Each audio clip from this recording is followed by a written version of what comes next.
Right. Today we have a main topic and two like extra questions. So the two extra questions are when people meditate, especially do this what is called normally sitting practice, people experience pains or like bodily discomforts. So now this person is asking, this probably cannot be considered as this self-mortification or so, so how is it with the pains? What is the proper way of dealing with those? So that's the first small question. Other small question is, Lokam sometimes mentions that people stay like chocolate eating, just like this spider in the corner staying at the same level. So to what kind of level of practice is that commandment and what to do about that? And the main topic question is, last few days we had questions about the spiritual faculties. So now comes the spiritual faculty of sati or mindfulness, sati indriya. How is it like with meditation and without meditation, can it be developed and things like that? තේරෙමට තේරෙන්නේ නැහැ සිංහලෙන් ටිකක් කියන්න එන්න. අයියෝ සිංහලෙන් මට බැරි. Okay, so if I try in Sinhala, it's going to be very funny. So, ප්‍රධාන අරමුණ අද සති ගැන. ඊයේ පෙරේදා වගේ කතාව අර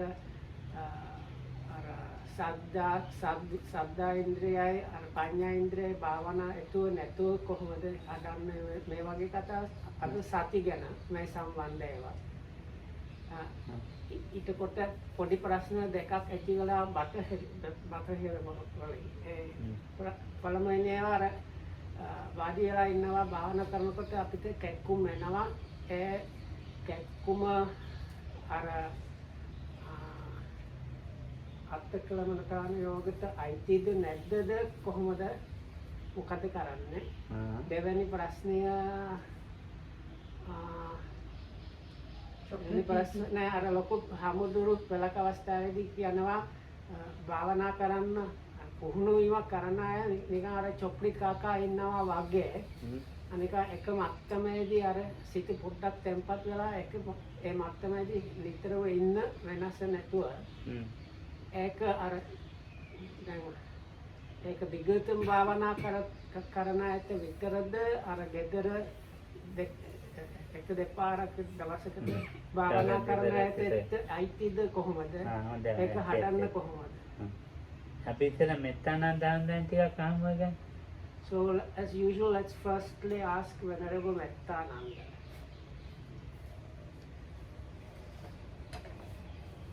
About pain.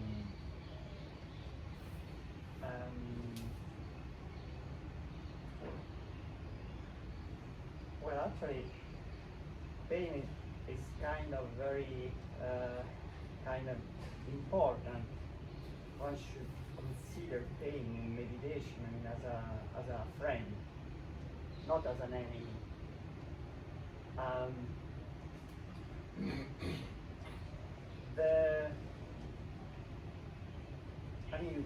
What we talk about illusion and one way of distort reality is going on always in our body during our life. We don't realize about it because it's normal when you are sitting, for example, after 5 minutes you feel kind of discomfort, you switch position and then you choose a comfortable seat, a cushion, all this way, and then it's kind of even other things, I mean, that we feel forgiven, like our body, the Buddha said it's always oozing like a pot, it's always coming out something out, I mean, from our body. But we don't realize, because every time we feel something is kind of a little bit stinky, we go and wash ourselves. We say, oh, our body is very beautiful, etc., etc. So, this kind of way, it's kind of covering, eluding oneself, covering the reality. With meditation, we want to break through this kind of things. We have to learn what is dukkha, we have to learn what is impermanence, what is a non-self. And the way that we do when we sit, we try to follow this, stay stable, not to move, to follow the rising and falling, and without being distracted by other things. It's just to see the reality, what is going on in our body. And pain is a great friend, because it starts to come up, and of course the first reaction is that you don't want pain. So that is kind of just showing you that at that moment there is dosa, there is the reaction, no wanting something. This is a kind of, so that is a kind of the first reaction in the mind. And then you have to work with it, because the instruction, you have to be, steady. You don't have to change position when pain starts to come, and start to observe the pain. So when you start to observe, while the other objects like the rising and falling are very subtle, and you kind of became sometimes distracted, pain is kind of very present there. You cannot avoid and escape from it. So it's very easy. It helps a lot for concentration to sharpen. So it's kind of really, pain has to be considered not as an enemy, because otherwise it will be like something you don't want. So there will be like this sense of aversion rising up. You have to kind of accept it and try to observe it. So it becomes like a very interesting object, because it's not just to see I have a pain. You start to have to see, go deeper. What kind of pain is it? It's like a throbbing pain, sharp pain, it's a stabbing pain. What kind of pain is it? Just to try to understand what is there. And then when you see it, it stays always in the same place, or it moves. It appears on one side and then disappears from another. There are all things that you should, how long it lasts, short time, long time, all these kind of things help the mind to be more, to make the mind more strong, and to be more able to observe things. Because pain is very, very good. So pain should be observed as long as you don't bear it up anymore. There are several schools on this kind of way how to observe a pain. And one school says that Syadhu Pandita, usually says that you have to observe, and when it's very becoming unbearable, you just try to switch the attention to something else, like another part of the body. If then it disappears, then you come back and observe.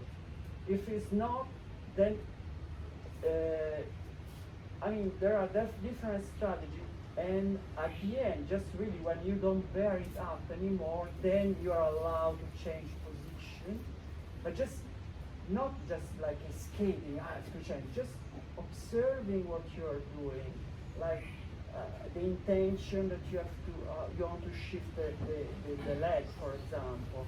So you do it, you move slowly, and change, always mindful of what you are doing. And then you change position, you continue your meditation. Important not to force sometimes too much, because the mind, when it became tense, then it's not possible to observe anymore pain. This is just one thing, there are many other things about it. Okay. No, calm is not here, sir. I don't need to calm. Okay. What about the other thing? This what chocolate kaka innawa. Like eating chocolate when you stay at one level. But that is, I think, probably can happen at different level, but probably it's when the purpose of meditation is not seen clearly yet. It's not, I mean, it's kind of one has not, either is not faith, but also has not clear the purpose of meditation. Because if one sees the goal of meditation, really what is the purpose of meditation, the energy will come. It's like connected. It's like you have to have desire to practice. The desire to practice comes when you have see the benefit of practicing. That are connected things. So it means that sometimes if one is not yet seeing this kind of thing, he's trying the first time, don't know why, but then he tends, just to do it as a not fully, not completely to apply to oneself to the practice. Other things can happen, you are already practicing from some time, and then difficult state of mind arise. There are some part of the practice where this dukkha and anicca, anatta, or impermanence, non-self, and suffering start to appear. And then that can be like one is kind of overwhelmed by those kind of things and then switch, It's like what sometimes Bhante talk about the tinamidda, the mind that instead of observing the object turns to something more easy, that is not, and then it's kind of chocolate easy because it's just sitting there without really putting effort in observing, just trying to have a calm mind, or this kind of thing. Sinhala ටිකක් කියන්න. සාරංචින් කියන්නේ. සාරාංශයක් කියන්න. අර කැක්කුම් ගැන කතාව. ඔව්.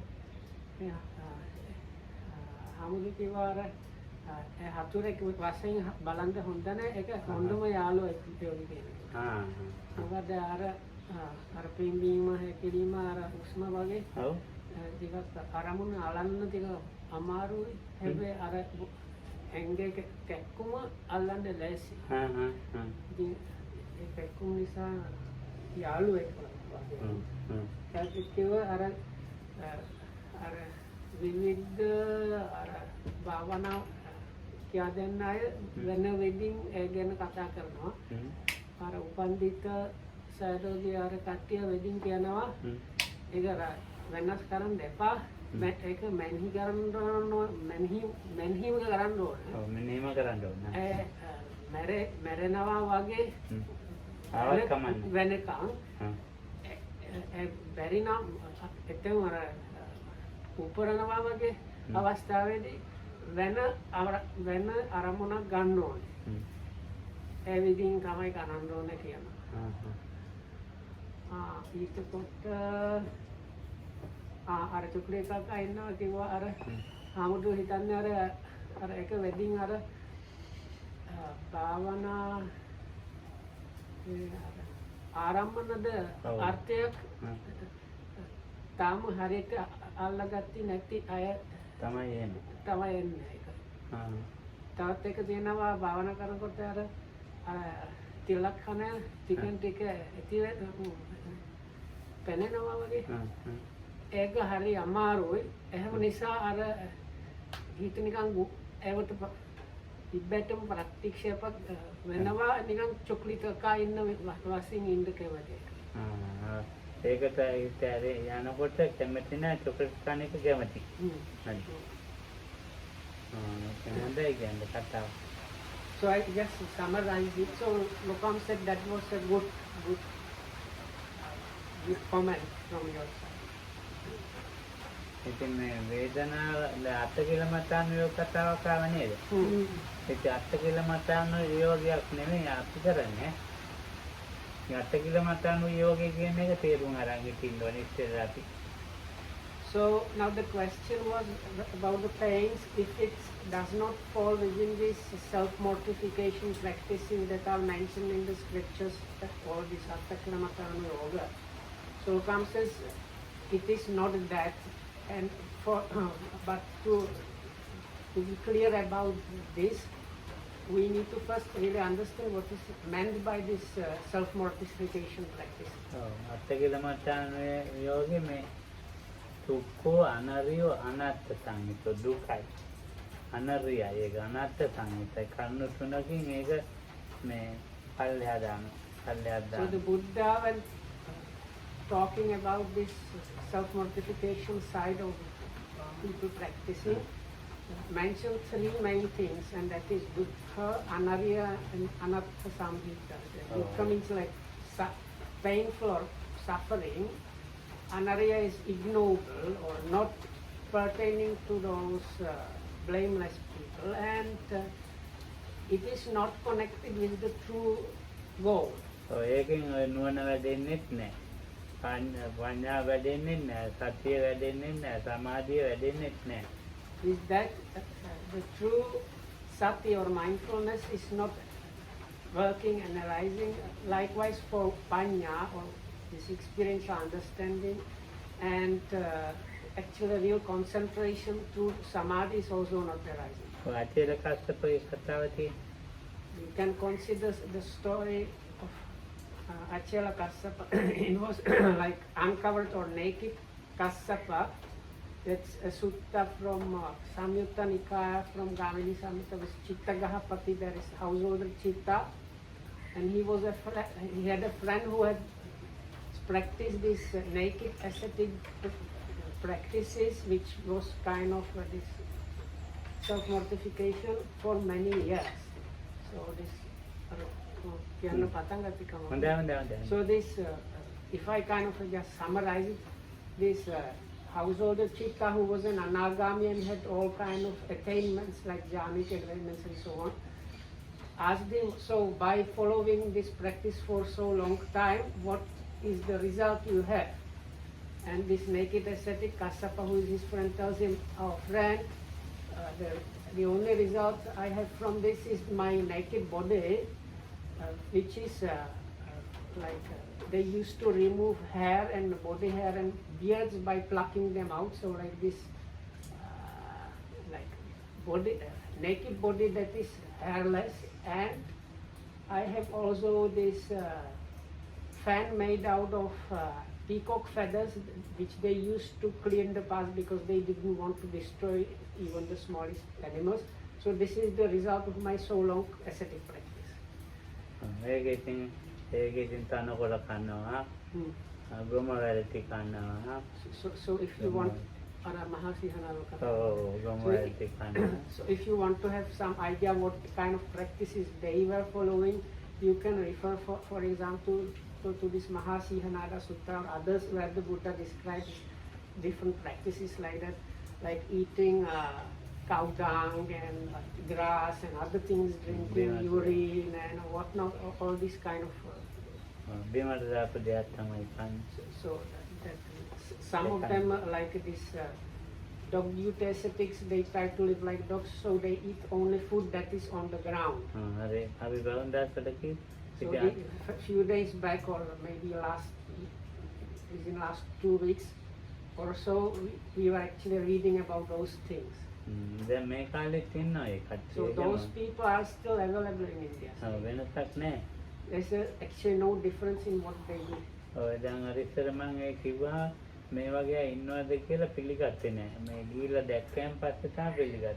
Lokam actually mentioned the other day, when he read about those things when he was a youngster, he was not willing to accept that this is true story. He thought this is made up story, because like if you are a normal person, why would you eat cow dung and drink urine and do these strange things?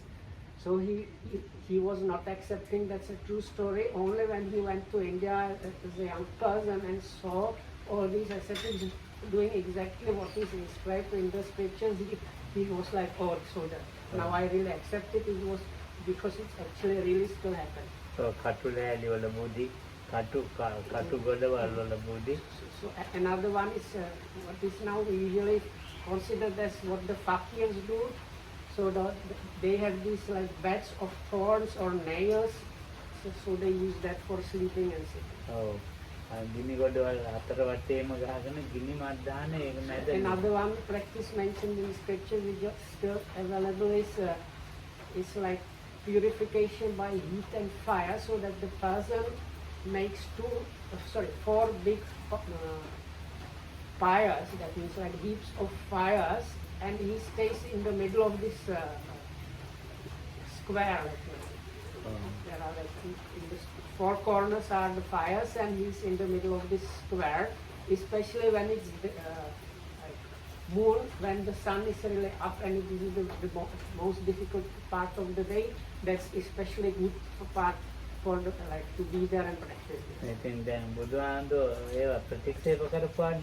ඒවා අත්තිකිලමතාන ඒවා තේරම් ප්‍රතික්ෂේප කරනවා. So those are especially actually mentioned by the Buddha as the self-mortification practices, and from that we have like this is actually for us clean-cut delimitations. These are really, even the Buddha pointed them out, and these are the specific self-mortification. So ඉතින් මේ බුදුදහමේ මේ අත්තිකිලමතාන යෝගේ මොකක්ද නැහැ. So within the Buddha's teachings, there is nothing at all that is considered or could be even considered as this self-mortification. So දැන් අපි දූතාංග වගේ තියෙන්නේ. So we have Dhutangas, which are translated as ascetic practices, which is a bit kind of misleading, but that's a good translation we have. So ඒ දූතාංග වලත් මේ මොකද්ද මේ දැන් අපි කිව්වේ මේ අත්තිකිලමතාන යෝගයක් නෙවෙයි. So why especially Lokaham does not like it, because in English they call sometimes the Atthakilamattana yoga, this self-mortification, as ascetic practices. So when you call the Dhutangas also ascetic practices, it gives you really bad idea, because you use the same bracket word for two completely different practices. ඒවෙන් මේ දූතාංග වල සමාධියක් ඇතිවෙනවා. Actually practicing those Dhutangas actually means like life simplifying practices. නීවරණ අඩු වෙනවා. So if you practice those are specific practices allowed and even encouraged and praised by the Buddha. So somebody following them can achieve the concentration arises for such a person, and the hindrances are reduced and so on. පඤ්ඤාව වැඩෙනවා. And wisdom is growing. වේදනාව කියන්නේ එක මේ කායානුපස්සනාව වගේම වේදනානුපස්සනාව අපිට තියෙන එක සතිපට්ඨාන. Now, as to the question about pains and this bodily discomforts, now one of the four Satipatthanas is called Vedananupassana. So it is the second Satipatthana, second foundation or establishment of mindfulness, uses observing Vedanas or feelings of experiences, including pains and discomfort. ඒ වේදනාව නිකන් ඔය පොඩ්ඩක් වේදනාව එනකොට අරමුණ අතහැරියොත් එයාට දියුණු වෙන්න බෑ. So actually if somebody let's say somebody is meditating and observing or noting a selected meditation object, and some small bodily discomfort comes up, if such a person let's go of observing his main object and starts addressing the issue of the bodily discomfort, such a person cannot ever hope to progress anywhere.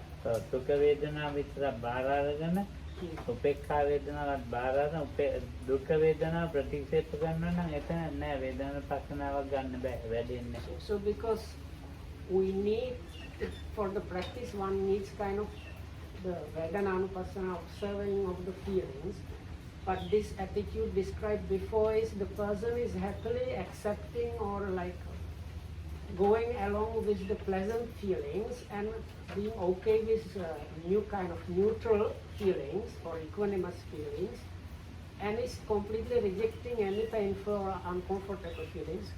So if that's the case, the practice is not working the way it has to work.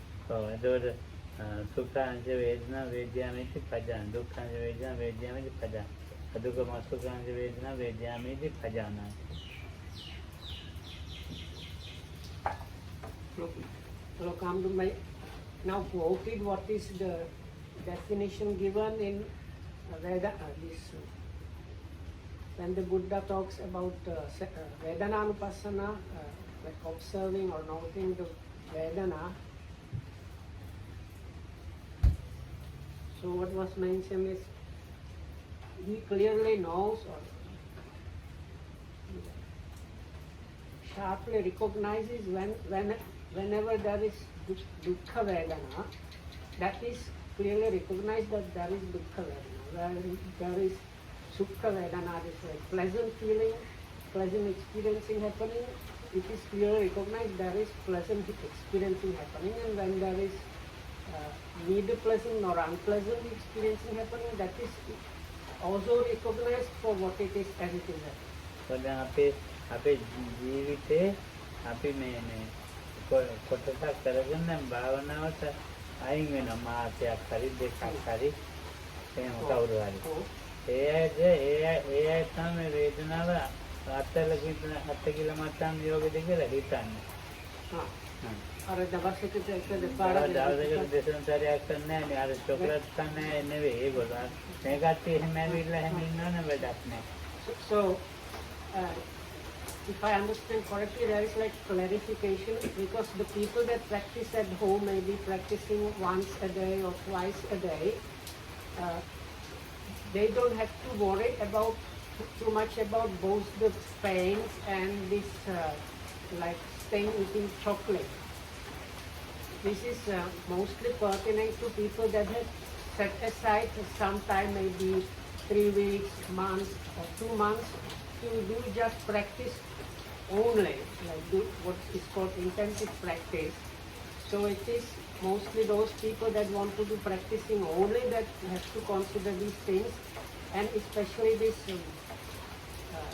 when you practice only, that's when some people start wondering if their practice, because they experience sort of discomfort, is not something to do with the self-mortification.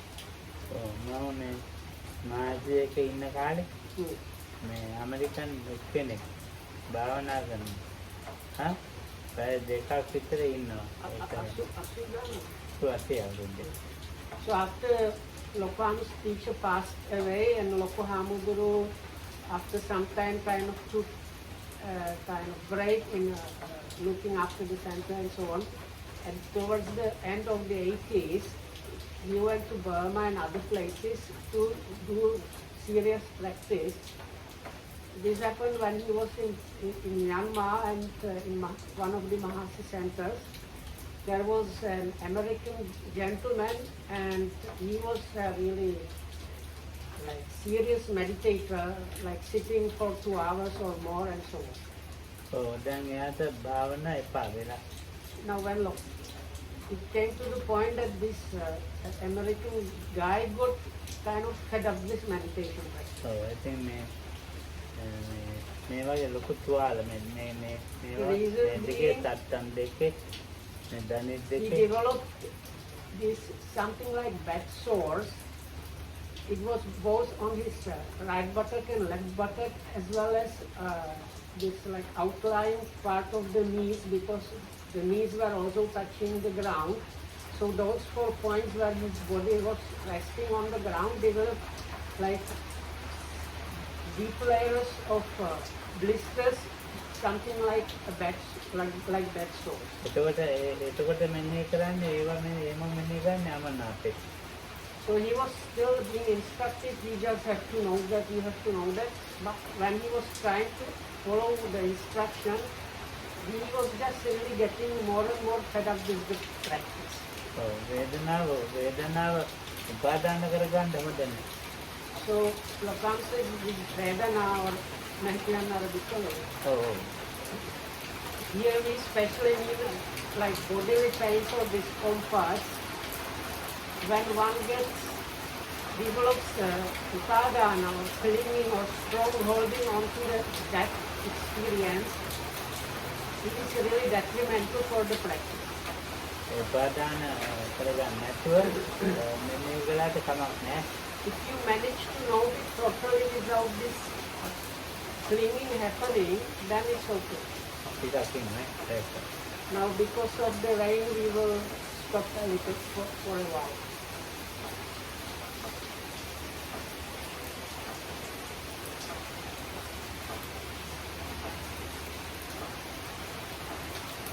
ඒක මේක වහන්න නේද?